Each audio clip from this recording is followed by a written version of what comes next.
ভারতের সঙ্গে রাশিয়ার বন্ধুত্বের সম্পর্ক দীর্ঘদিনের। এই সম্পর্ককে আরো এগিয়ে নিয়ে যাওয়ার জন্য প্রতিনিয়ত কাজ করে চলেছে কলকাতার রাশিয়া ইন্ডিয়া কালচারাল সোসাইটি। মূলত উভয় দেশের মধ্যে সংস্কৃতি আদান প্রদানের লক্ষ্যে সারা বছর জুড়ে নানা কর্মসূচির আয়োজন করা হয়।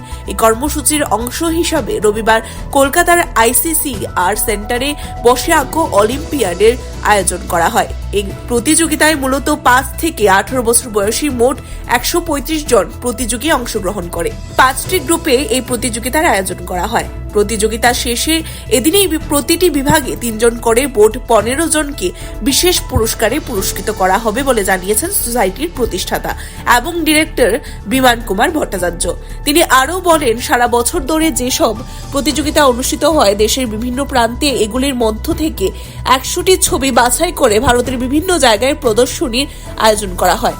পাশাপাশি রাশিয়াতেও একটি প্রদর্শনীর আয়োজন করা হয়। সেই সঙ্গে যোগাযোগ সহ বছরব্যাপী নানা সাংস্কৃতিক এবং সামাজিক কর্মসূচির আয়োজন করা হয়ে থাকে। ভারতের কাজগুলি যেমন রাশিয়াতে প্রদর্শন করা হয়, তেমনি রাশিয়ার কাজগুলিও ভারতের প্রদর্শন করা হয়। সব মিলিয়ে উভয় দেশের মধ্যে সাংস্কৃতিক বন্ধনকে মজবুত করার লক্ষ্যে এই কাজ করে চলেছে রাশিয়া ইন্ডিয়া কালচারাল সোসাইটি। এদিন প্রতিযোগিতাকে ঘিরে প্রতিযোগীদের অভিভাবক মণ্ডলীর উৎসাহ ছিল চোখে পড়ার মতো। রাশিয়াতে আয়োজিত আলোকচিত্র প্রদর্শনীতে স্থান পাওয়ার জন্য পাশাপাশি আরও বেশ কিছু আলোকচিত্র প্রতিযোগিতায় সাফল্য অর্জন করার জন্য ত্রিপুরা গন্ডাছড়া কলেজের প্রিন্সিপাল ডক্টর শ্রীবন্ত রায়কে পুরস্কৃত করা হয়। আমরা রাশিয়া ইন্ডিয়া কালচারাল এক্সচেঞ্জ আমাদের অর্গানাইজ করেছে এখানে একটা ছোটদের আর্ট অলিম্পিয়াড। সেখানে আমাদের 135 জন বাচ্চা পার্টিসিপেট করছে 5 বছর থেকে 18 বছর পর্যন্ত। তাদের 5টা গ্রুপ আছে। 5টা গ্রুপের ডিফারেন্ট আমরা সাবজেক্ট দিয়েছি। এবার ওরা কাজ শুরু করেছে। 2 ঘন্টা পরে আমরা সেটা নেব। আজকেই আমাদের এখানে জাজমেন্ট হবে। 3 জন জাজ আসছেন। আজকেই জাজমেন্ট হবে। জাজমেন্ট হয়ে ফার্স্ট, সেকেন্ড, থার্ড প্রত্যেক গ্রুপের তাদেরকে আমরা পুরস্কৃত করব। এমনিতেই যত পার্টিসিপেন্ট আছে সবাই আমাদের অলরেডি উইনার্স, কেননা এখানে সাহস করে অলিম্পিয়াডে আসা এটাই বড় কৃতিত্ব।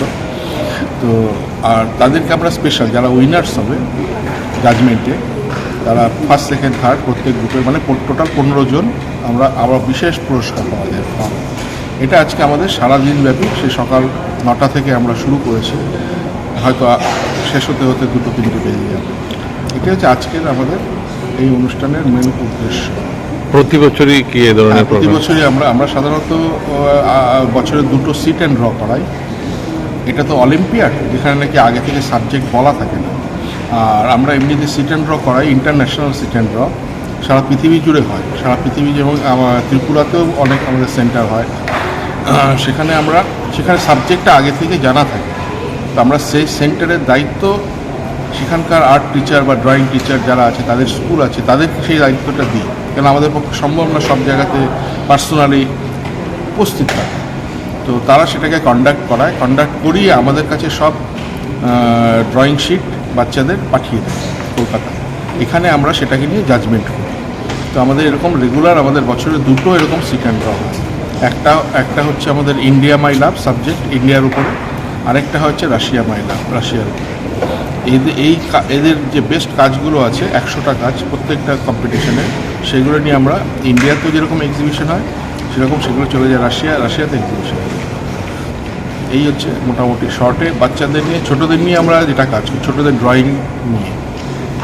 এছাড়া আমাদের report CNE TV, channel for news and entertainment.